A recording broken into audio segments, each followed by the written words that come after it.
Mesdemoiselles, Messieurs, nous nous retrouvons donc pour une deuxième heure concernant le foie et les différents éléments liés au foie. Je vous rappelle donc que nous avons vu la morphologie externe, nous avons vu le péritoine, nous avons vu les voies biliaires.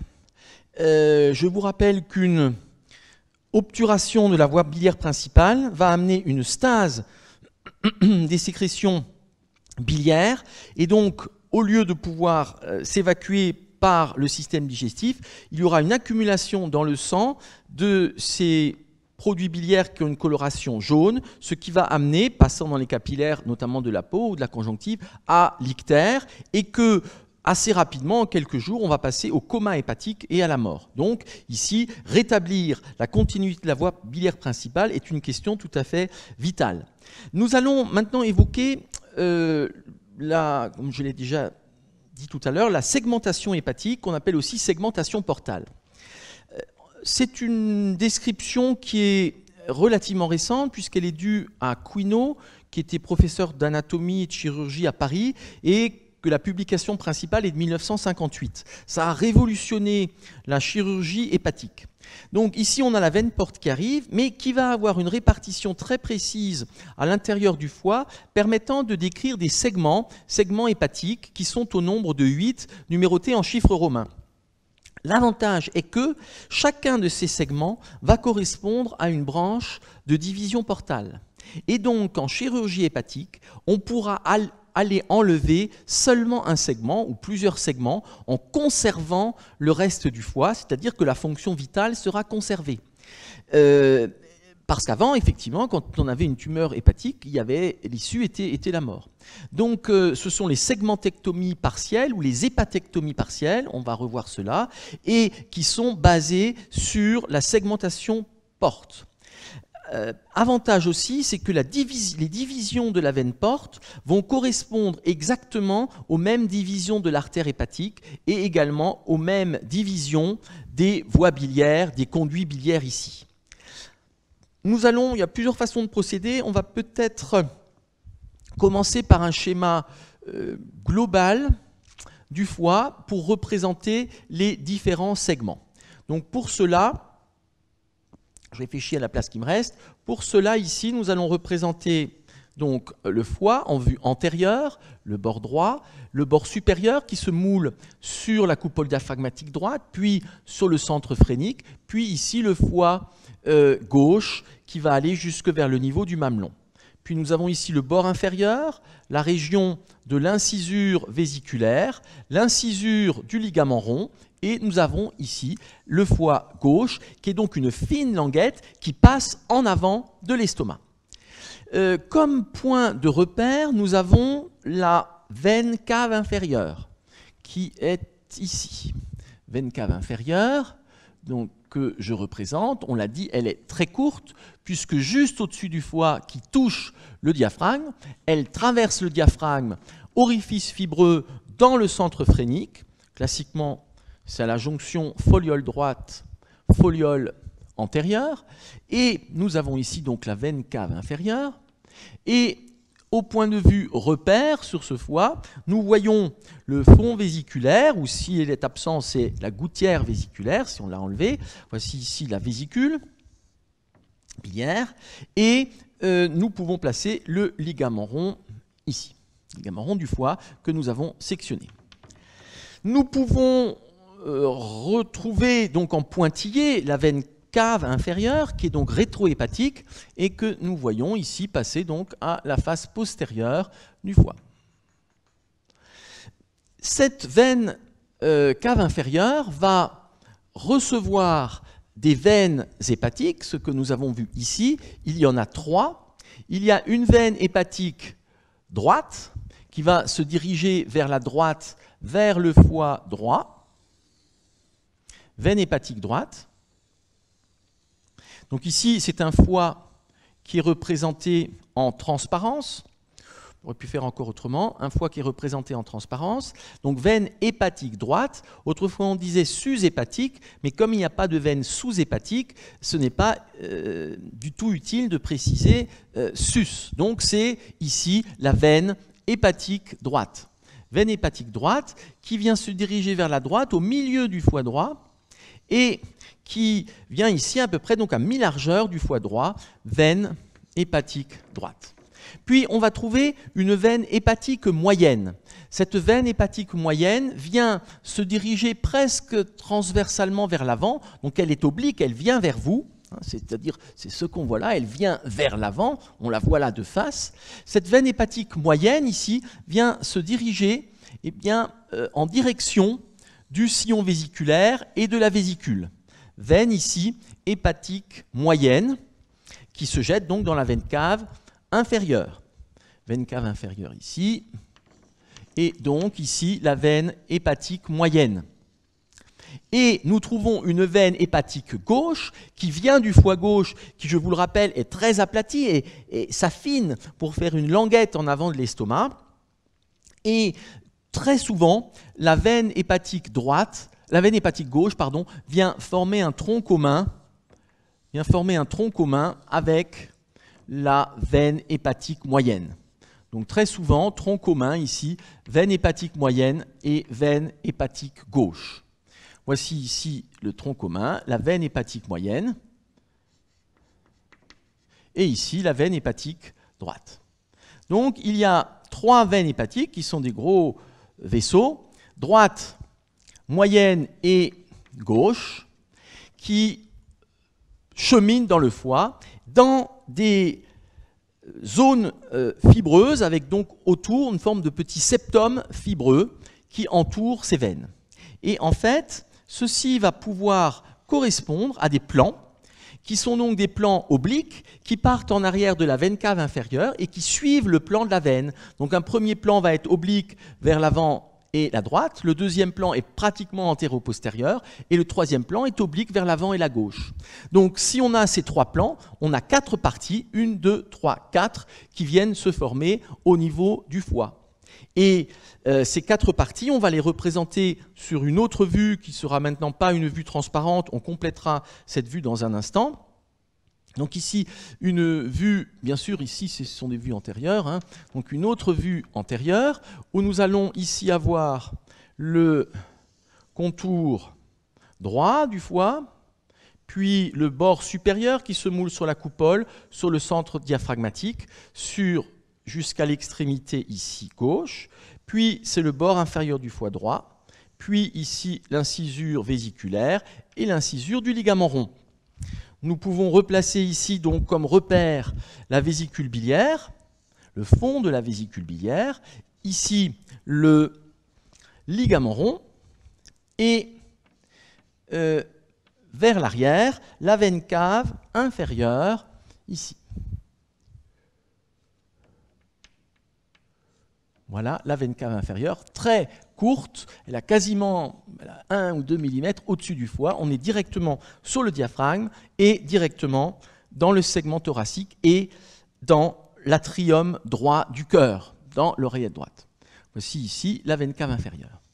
Donc, comme nous l'avons dit, l'existence de ces 3 veines vient définir 3 plans qui vont être les suivants.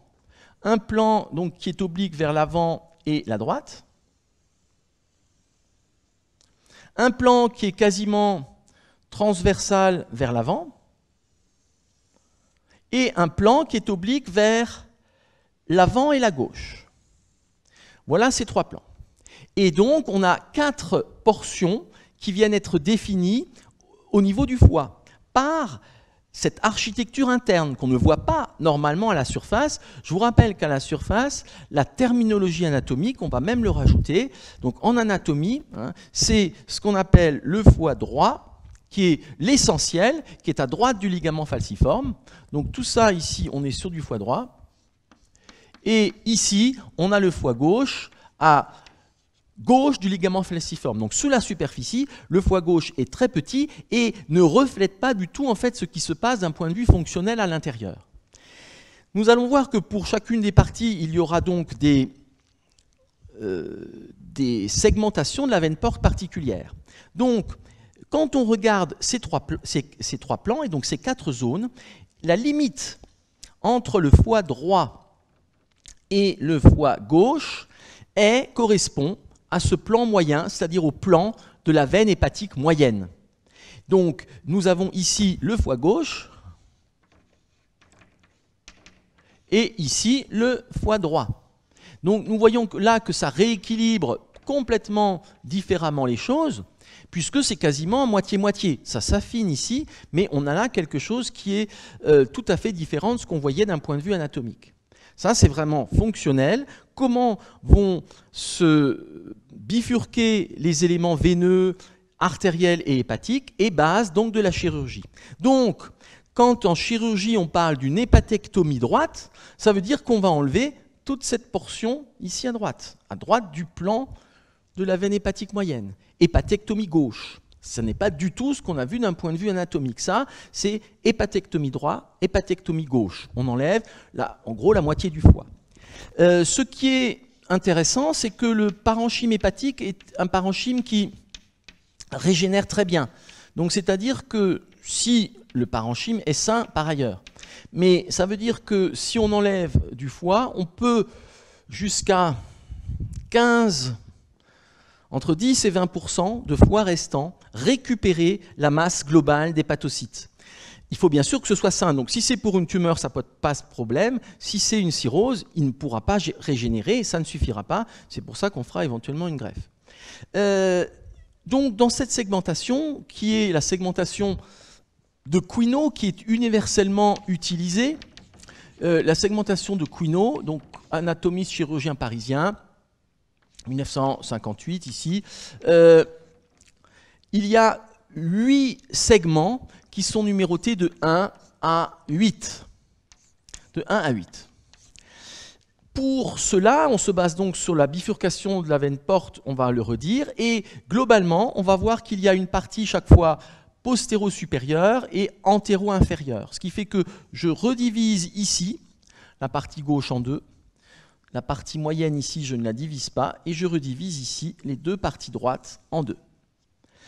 Et nous avons là les éléments qui vont être 2, le segment 2, le segment 3, le segment 4, je vais y revenir, le segment 5, le segment 6, le segment 7 et le segment 8. Le segment 1 nous manque, le segment 1 sera postérieur ici, et le segment 1 correspond au lobe caudé, qui est donc ici et qu'on ne voit pas de l'avant. Donc le lobe caudé, qu'on voit qui est quand même très isolé par ses sillons, a un pédicule propre. Bon, c'est rare des tumeurs du lobe caudé, mais malgré tout, ce lobe caudé est isolé, c'est le segment 1. Donc le segment 1 n'est pas visible, il est postérieur avec un système veineux particulier. Alors, quand on regarde maintenant les éléments, on a ici ces 8 zones et on a les 4 plans. Foie droit, foie gauche, et ici, si l'on regarde, on peut faire la division des 4 régions. Donc voici des traits pour limiter ces 4 régions, et ces 4 bandes sont appelées des secteurs. On a ici des secteurs qui sont vers le milieu, ce qu'on appelle des secteurs paramédians. C'est le secteur paramédian, donc secteur paramédian gauche, et de l'autre côté, en symétrique, on a le secteur paramédian droit. Et les secteurs qui sont au bout sont appelés secteurs latéraux. Secteur latéral droit, gauche, secteur latéral gauche, donc c'est l'extrémité, c'est le foie gauche, secteur latéral gauche, et ici, le secteur latéral droit. Donc, les secteurs, c'est l'ensemble de la bande, ici, verticale, entre les 3 plans des veines hépatiques. Secteur latéral droit. Donc, ici, nous sommes sur des secteurs, et vous voyez que la plupart des secteurs ont 2 segments, 2 segments pour le latéral gauche, 2 segments pour le paramédian droit, 2 segments pour le latéral droit. Simplement ici, le secteur paramédian gauche n'a qu'un seul segment. aussi parce que derrière, vous avez le segment 1. Mais il a un seul segment. Alors, on a donc foie droit, foie gauche, hépatectomie droite, hépatectomie gauche. Quand on enlève seulement un secteur, c'est-à-dire une bande, eh bien, on passe à une hépatectomie partielle, sectorielle. Et pourquoi est-ce que ce sera possible? Ce sera possible parce qu'on va enlever une bande qui correspondra à une division des veines portes, des artères et du conduit hépatique, et que tout le reste conservera ses pédicules et pourra vivre en quelque sorte. Comment appelle-t-on maintenant les segments? Eh bien, on reste dans cette dénomination. Ici, ce qui est vers l'arrière s'appelle postéro. Donc le 2 est le segment 2, c'est postéro-latéral gauche. Postéro-latéral gauche. Et le 3, c'est le segment antéro-latéral gauche. Antéro-latéral gauche. Donc là, on est dans les segments. Et ensuite, il n'y a qu'un seul segment au niveau du secteur paramédian gauche, c'est ce qu'on appelle le secteur paramédian, le segment paramédian gauche, c'est pareil. Ici, 2 segments, vous allez avoir le segment antéro-médial droit, c'est le 5, le segment postéro-médial droit, c'est le 8. Puis nous trouvons le segment antéro-latéral droit, c'est le 6. Le segment postéro-latéral droit, c'est le 7. Donc ici, postéro-latéral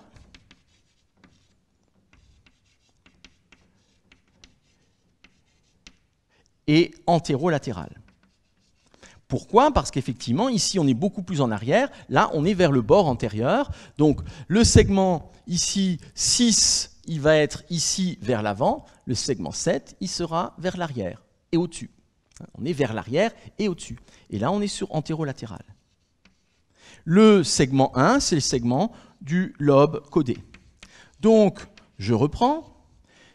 Nous avons le 1, segment du lobe caudé, le 2, segment postérolatéral gauche, le 3, segment antérolatéral gauche, le 4, segment paramédian gauche, ou on l'appelle aussi le secteur médian gauche.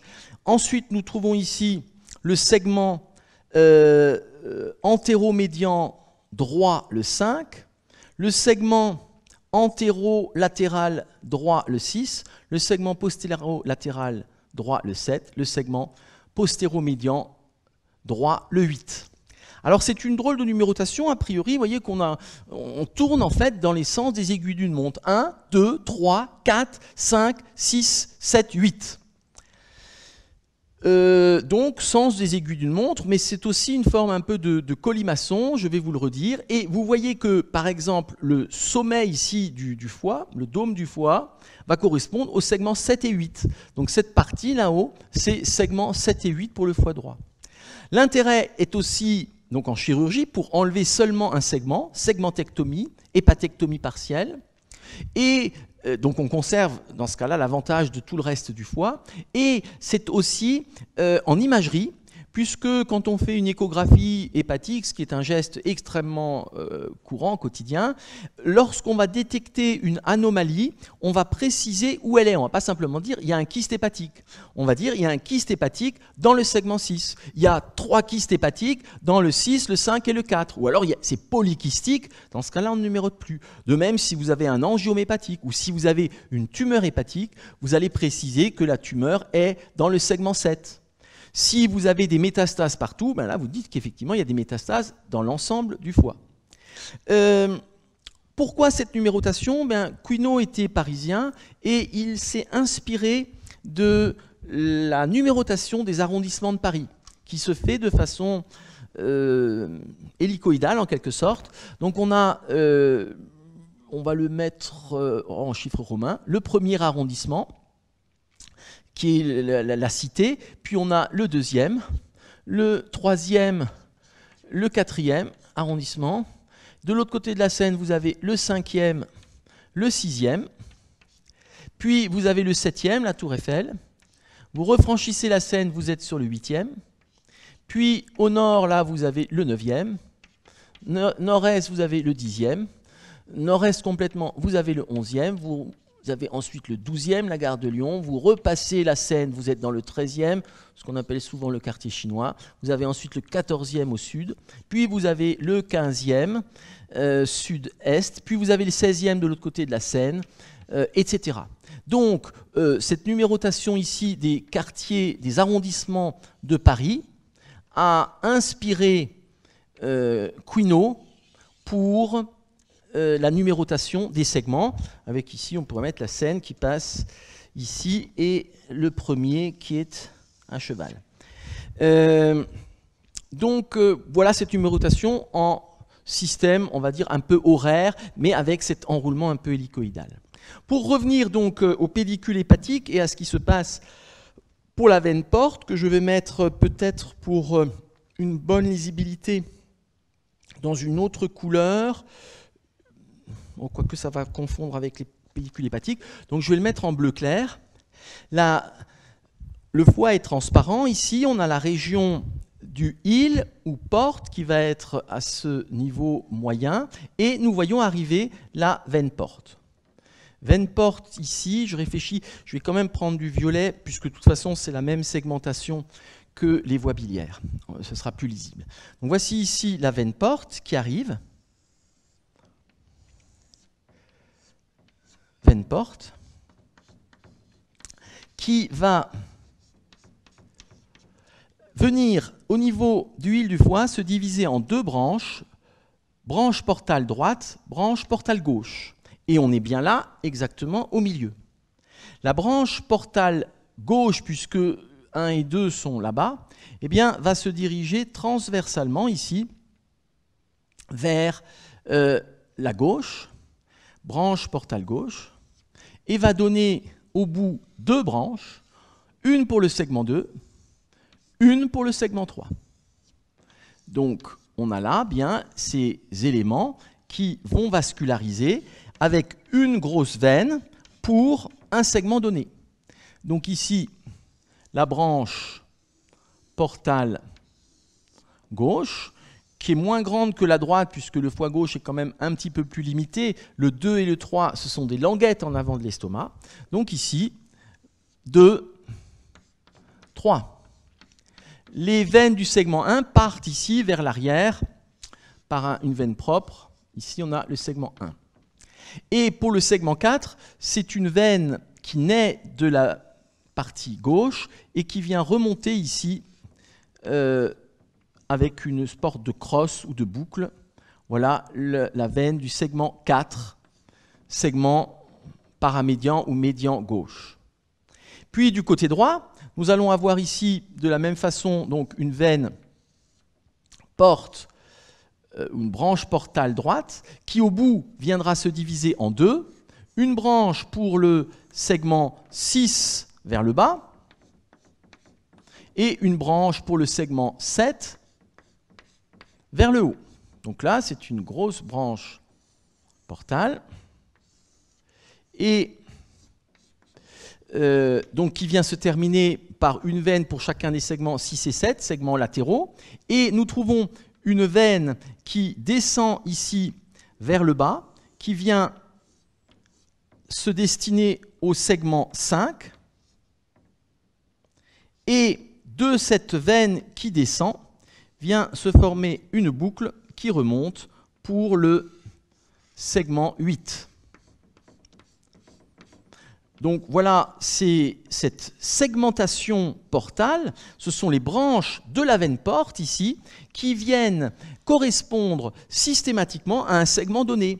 Donc quand on veut faire une segmentectomie du segment 3, du segment antéro-latéral gauche, eh bien on va disséquer le parenchyme hépatique, ça se fait souvent avec par exemple des disséqueurs à ultrasons, et on dégage les veines, on ligature la veine et on peut enlever le parenchyme hépatique en toute sécurité, sachant qu'on va préserver les autres veines pour les autres segments qui resteront vitaux, sinon on aurait une nécrose. Donc voilà cette segmentation avec la bifurcation des veines portes, et ce qui est intéressant, c'est que c'est exactement la même bifurcation pour l'artère hépatique, on aura une artère hépatique par segment de la même manière, et pour les vaisseaux biliaires, on aura exactement le même suivi. Je vous rappelle que quand on regarde un lobule hépatique, parce que ce qui est vrai au niveau de la macroscopie est vrai au niveau de la microscopie, quand on regarde un lobule hépatique, eh bien nous avons une structure classiquement hexagonale avec 3 faces. C'est ici une section très schématique du lobule hépatique. Vous avez dû le voir bien sûr par ailleurs. Au centre du lobule, vous avez ce qu'on appelle une veine centrolobulaire, et cette veine centrolobulaire appartient au système hépatique, au système sus-hépatique. Ça, c'est la veine centrolobulaire. On est au centre du lobule. Et rayonnant à partir de cette zone centrale, vous avez les travées des hépatocytes qui viennent ici former des colonnes cellulaires, travées des hépatocytes, et c'est en périphérie que l'on vient retrouver les éléments portaux que l'on a vus ici. Et nous trouverions donc en périphérie, ici, les branches de la veine porte. Donc il y en aura toute une série. Branches de la veine porte, branches de l'artère hépatique, branches des conduits biliaires. Donc ceci est en périphérie du lobule. Et entre les travées, nous avons les capillaires.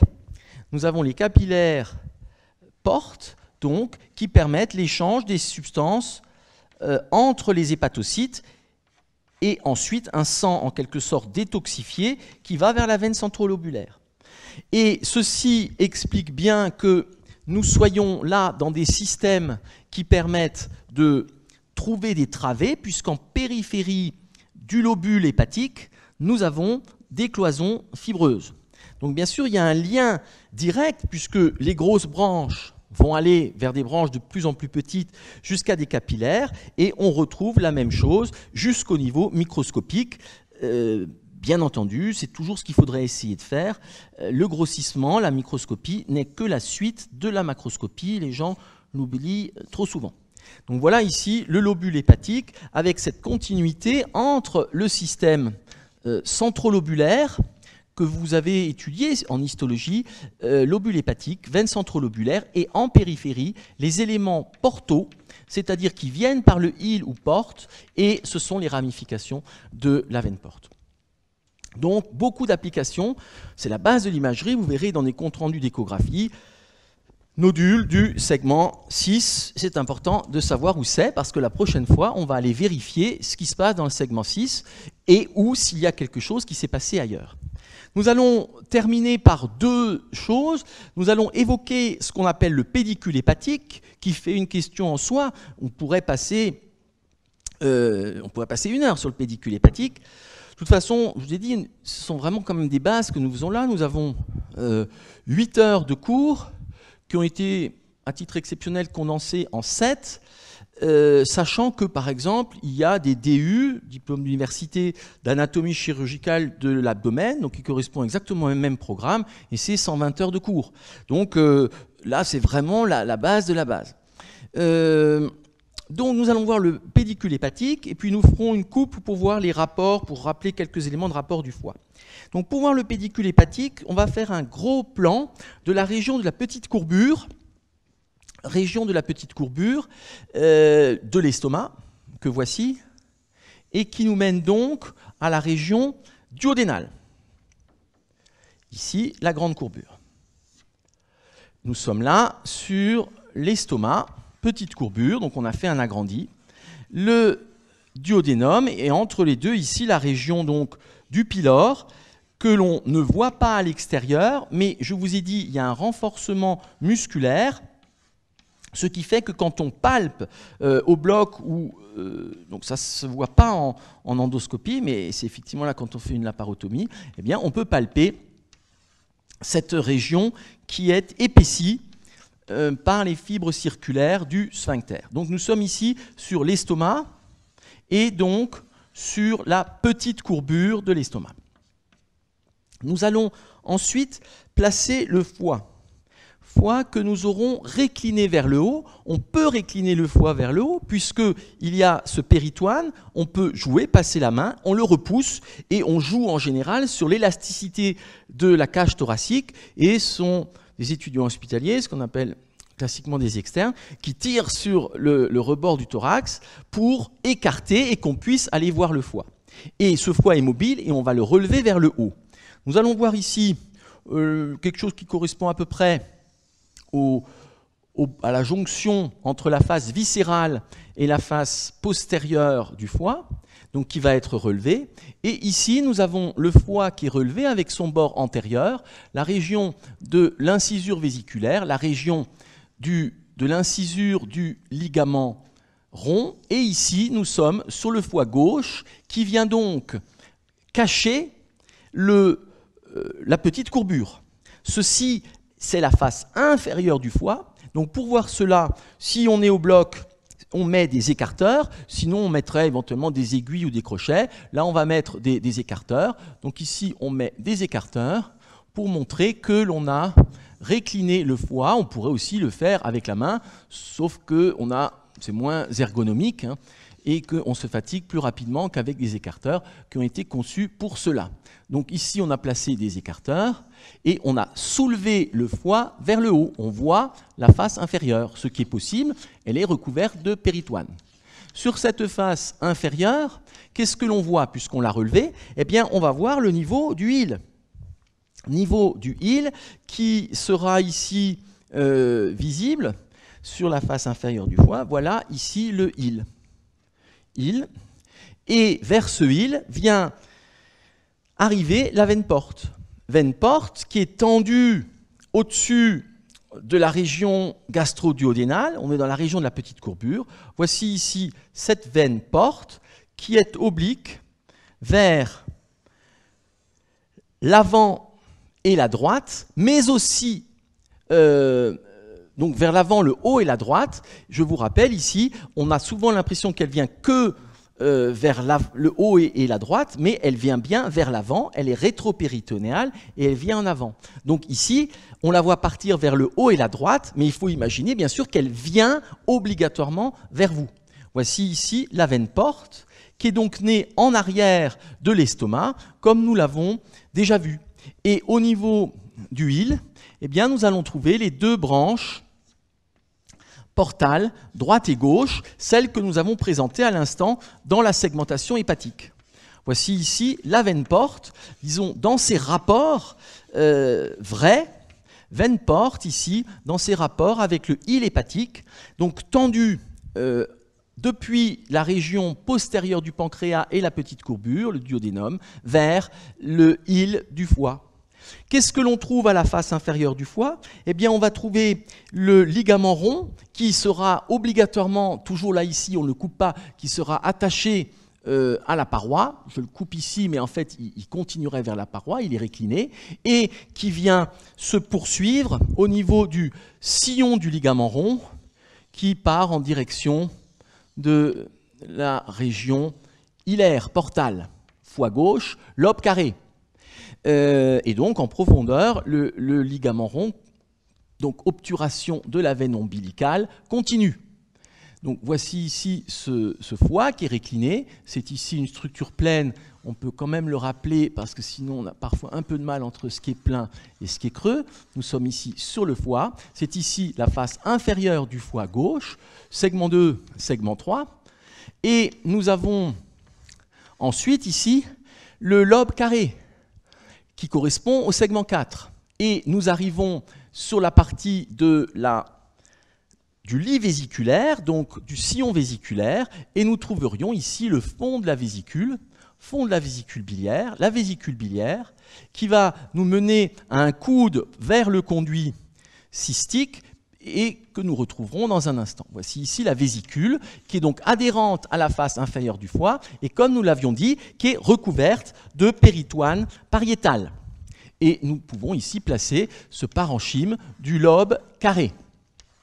Donc l'élément hilaire principal du pédicule hépatique, c'est bien la veine porte, cette veine qui est très importante, qui est énorme, et qui vient drainer tout le sang veineux digestif par l'intermédiaire des veines gastriques, par l'intermédiaire de la veine splénique, de la veine mésentérique supérieure et de la veine mésentérique inférieure. Donc ça, c'est le pédicule hépatique que l'on voit lorsqu'on relève le foie vers le haut, ce qui est possible puisqu'il y a une mobilité péritonéale. Nous pouvons ensuite placer des éléments, d'autres éléments que nous connaissons et que nous allons voir dans la région. Nous allons trouver en arrière et à présent verticale, en arrière et séparée, nous allons trouver la veine cave inférieure. Voici cette veine cave inférieure qui remonte ici verticalement et que l'on aperçoit ici en arrière. Je prends une autre couleur, un bleu foncé, veine cave ici inférieure, alors que nous avons la veine porte en bleu clair. Cette veine cave inférieure, elle est effectivement postérieure, c'est ce que nous voyons ici. Nous avons la veine porte et en arrière, nous avons la veine cave inférieure, avec entre un orifice entouré de péritoine qui est l'entrée de la bourse omentale, foramen de la bourse omentale. Nous allons trouver également, comme autre élément postérieur, nous allons trouver l'aorte abdominale qui arrive dans la région. Donc ici, nous allons trouver le hiatus aortique, donc fibreux, c'est le ligament archémédian tendu sur les piliers droit et gauche du diaphragme. Et nous trouvons ici l'aorte abdominale qui descend verticalement. Nous l'avons vu pour la vascularisation de l'estomac et nous l'avons vu pour la vascularisation du duodénopancréas. Voici cette aorte abdominale qui naît au niveau de T12, aorte abdominale qui abandonne les premières branches qui sont les artères phréniques inférieures, artères pariétales, mais surtout qui abandonne à ce niveau le tronc cœliaque que voici environ 1 cm de longueur. Ce tronc cœliaque a de multiples variations, mais la disposition la plus fréquente est donc une division en 3 branches. Nous allons avoir l'artère gastrique gauche qui remonte, nous l'avons vu, le long de la petite courbure. Nous allons avoir l'artère splénique qui est volumineuse, qui va partir à la face postérieure de l'estomac, longeant le bord supérieur du pancréas. Donc ici, tronc cœliaque qui nous donne donc vers la gauche, qui nous donne l'artère gastrique gauche, qui remonte, puis redescendra le long de la petite courbure. Et ici, nous trouvons l'artère splénique. Et partant vers la droite à présent, décrivant, nous l'avons dit, une courbe concave vers le haut, nous trouvons ici l'artère hépatique commune. Artère hépatique commune qui va former une courbe concave vers le haut. Et cette artère hépatique commune va se diviser en 2 branches terminales. Ce sera l'artère hépatique propre qui va remonter vers le foie et ce sera l'artère gastro-duodénale qui descendra vers le bas comme nous l'avons vu avec l'estomac, la vascularisation de l'estomac et la vascularisation du duodénopancréas. Donc voici cette aorte abdominale, voici le tronc cœliaque, voici les 3 branches, gastrique gauche, splénique et l'hépatique commune. Hépatique commune qui elle-même se termine en gastro-duodénale et artère hépatique, on peut dire artère hépatique propre. Cette artère hépatique propre va tout logiquement maintenant remonter vers le île du foie. Et nous la trouvons vers la gauche, c'est le bord gauche de la veine porte, à la face antérieure de la veine porte, c'est le bord gauche. On dit parfois aussi le bord supérieur gauche, puisque vous voyez qu'il est tourné aussi vers le haut, la veine porte étant oblique. Et voici cette artère hépatique qui longe ce bord supérieur gauche de la veine porte. Elle a un calibre tout à fait réduit par rapport à la veine porte. C'est une petite artère, mais qui est fondamentale. Si vous la coupez, vous avez une nécrose hépatique. Et voici cette artère hépatique qui vient se diviser en 2 branches, artère hépatique droite, artère hépatique gauche, et on l'a dit, la segmentation artérielle est identique à la segmentation portale dite de Quinault. Donc c'est bien sûr là un des grands intérêts de la chose. Voici l'artère hépatique propre qui remonte et donne artère hépatique droite, artère hépatique gauche. Et bien entendu, lorsque l'on fait des segmentectomies partielles, il faut contrôler à la fois la branche portale, à la fois la branche artérielle et à la fois la branche biliaire. Et le pédicule hépatique a un troisième élément, ce sont les voies biliaires, et en l'occurrence ce sont les conduits biliaires principaux, conduit biliaire droit, conduit biliaire gauche. C'est la même segmentation que la veine porte, et nous trouvons ces deux conduits qui viennent constituer la voie biliaire principale, puis le conduit cholédoque, comme nous l'avons vu. Au départ, donc, l'ensemble est quasiment vertical pour la voie biliaire principale et le conduit cholédoque, mais comme la veine porte elle-même est inclinée, il existe ici, vers le bas, un espace entre la veine porte et le conduit cholédoque, qui est très important en chirurgie et qu'on appelle le triangle interporto-cholédocien. Donc triangle interporto-cholédocien ici, qui est souvent mal représenté d'ailleurs dans les livres. C'est que si on met la main dans le ventre qu'on se rend compte de l'importance de ce triangle dans la chirurgie biliaire et notamment la cholécystectomie. Pour ce qui est de la vésicule biliaire, il y a donc le conduit cystique, et le conduit cystique vient rejoindre le conduit biliaire principal pour former le conduit cholédoque. Voici ici le conduit cystique qui vient rejoindre la région.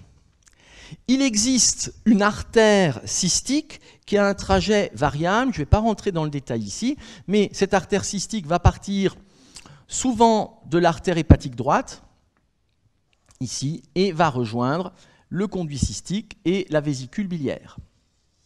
Donc, artère cystique pour la vésicule biliaire qui part le plus souvent de l'artère hépatique droite, artère cystique. Bien évidemment, quand on fait, il y aura aussi des veines, bien évidemment, quand on fait une cholécystectomie, donc qu'est-ce qu'on fait? On incise le péritoine, on décolle la vésicule, on fait attention à ce qu'il n'y ait pas des petits micro-conduits qui viennent directement avec une bile qui s'écoulerait et qui ferait une péritonite biliaire. On vient ensuite ligaturer le conduit cystique, ligaturer l'artère et on peut enlever la vésicule. Cholécystectomie. Classiquement, on met des petits clips métalliques au niveau des sections, ce qui permettra sur une radio d'avoir un objet radio-opaque qui montre le niveau de la section. Voici ce pédicule hépatique, c'est une question très classique, et l'ensemble va être contenu entre deux feuillets du péritoine. C'est ce que l'on voit ici, c'est ce qui correspond au petit omentum. Petit omentum, je vous rappelle, qui est une portion du mésogastre antérieur, on l'a vu en embryologie. Ce petit omentum est tendu entre la petite courbure et le hile du foie. Nous allons donc trouver deux feuillets que je présente ici en vert, deux feuillets de péritoine qui vont ici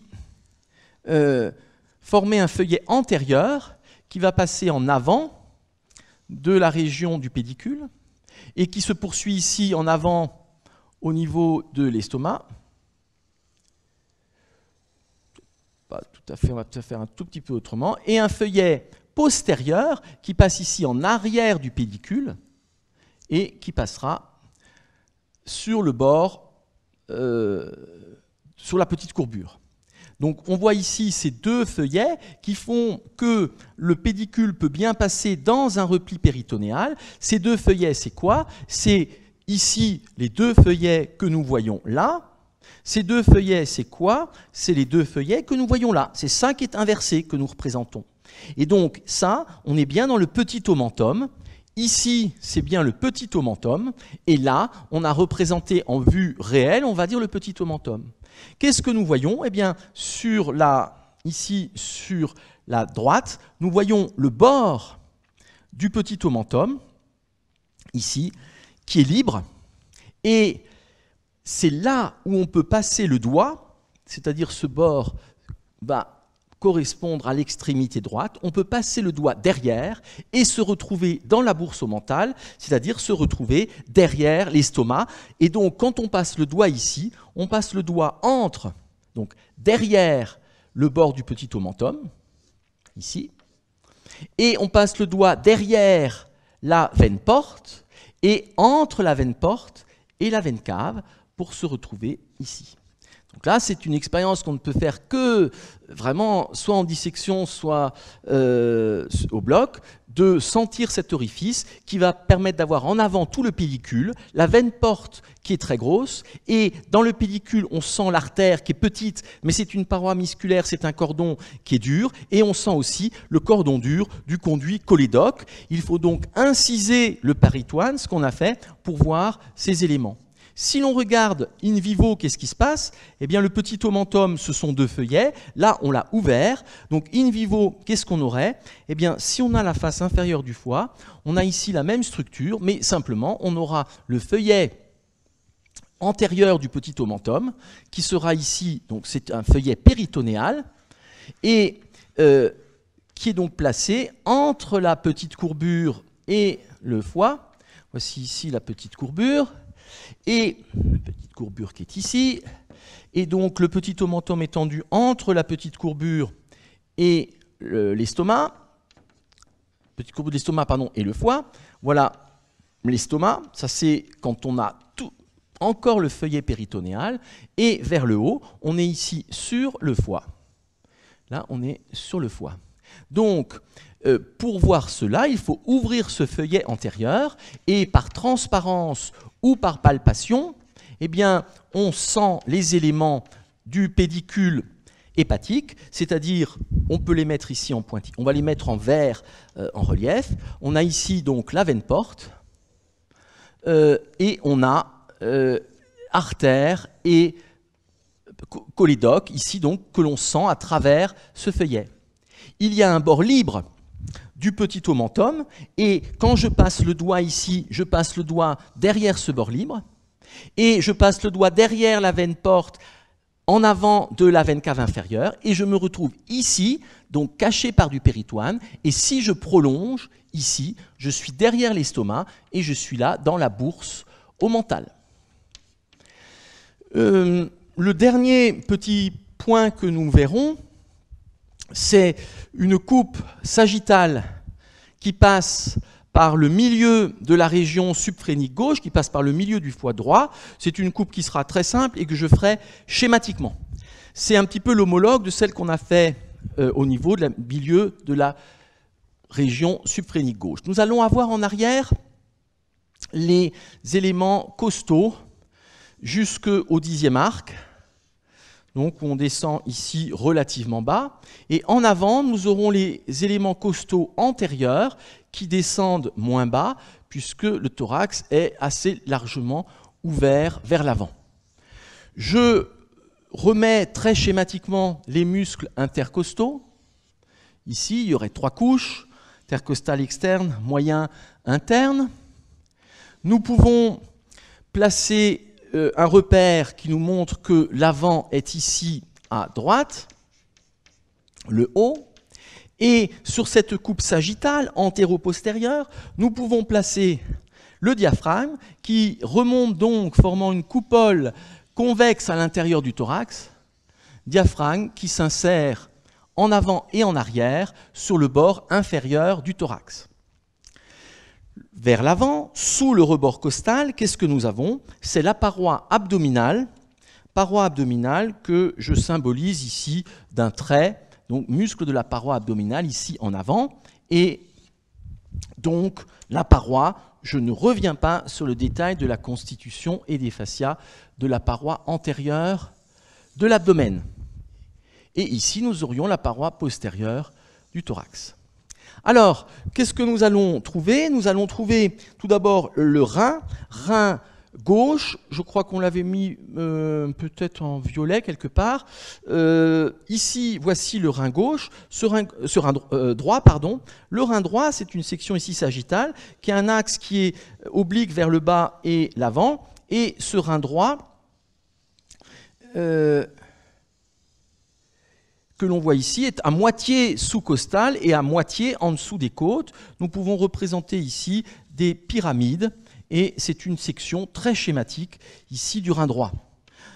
La glande suprarénale n'est pas vraiment au-dessus, donc théoriquement ce serait difficile sans doute de la voir sur une telle vue, mais c'est une vue aussi pédagogique et donc tout schéma a une part de faux, mais il faut rappeler ici qu'il y aurait la glande suprarénale qui est plutôt déviée sur la face médiale. Voici ici, pour mémoire, un petit morceau de glande suprarénale. Et l'ensemble est contenu dans une poche fibreuse qui est le fascia rénal avec de la graisse autour du rein, en plus donc de la capsule du rein. Capsule du rein, graisse et le fascia rénal qui est un sac fibreux inextensible. Donc voici ici le rein. Ce rein, on va le redire, il est bien sûr rétropéritonéal.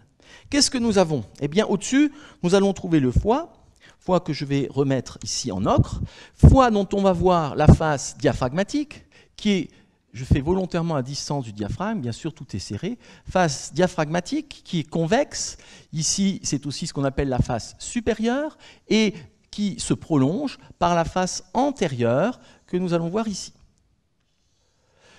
Donc suivant le niveau, le foie sera ou pas sous les côtes. Puis nous allons trouver la face inférieure du foie et à ce niveau nous serons plus à droite que le île, nous n'aurons plus le île à ce niveau et nous aurons donc cette face inférieure que voici du foie. Nous n'aurons pas de île. En revanche, à ce niveau, nous pouvons représenter une portion de la vésicule biliaire qui est accolée à la face inférieure du foie. Voici le parenchyme hépatique. Donc, au niveau du foie droit, on est à distance vers la droite du île, parenchyme hépatique que voici, qui est très caractéristique à la fois chez le boucher, mais aussi en imagerie, puisque ce parenchyme n'est pas du tout homogène. Il y a à l'intérieur de nombreuses ramifications veineuses. Ce sont d'une part les branches de la veine porte, que je mets en bleu clair, d'autre part les branches des veines hépatiques que je mets en bleu foncé. Et ceci va être autant d'éléments hyperéchogènes au sein du parenchyme. Et classiquement aussi, on dit qu'il y a une petite différence d'échogénicité ou de densité entre les veines hépatiques et les branches de la veine porte. Et dernier élément que nous avons à placer, qui va être sous le foie, c'est le côlon transverse et l'angle colique droit, que nous verrons donc dans le prochain cours. Ici, c'est à la jonction côlon transverse et angle colique droit. Et cet angle colique droit est d'ailleurs appelé l'angle sous-hépatique à juste titre, puisqu'on est juste ici sous le foie. Voici ici le côlon transverse, qui est caractéristique avec ses ostrations et qui est très antérieur, qui est juste sous la paroi, et que voici. Donc ici, on est sur le côlon transverse à proximité de l'angle colique droit, appelé aussi angle sous-hépatique.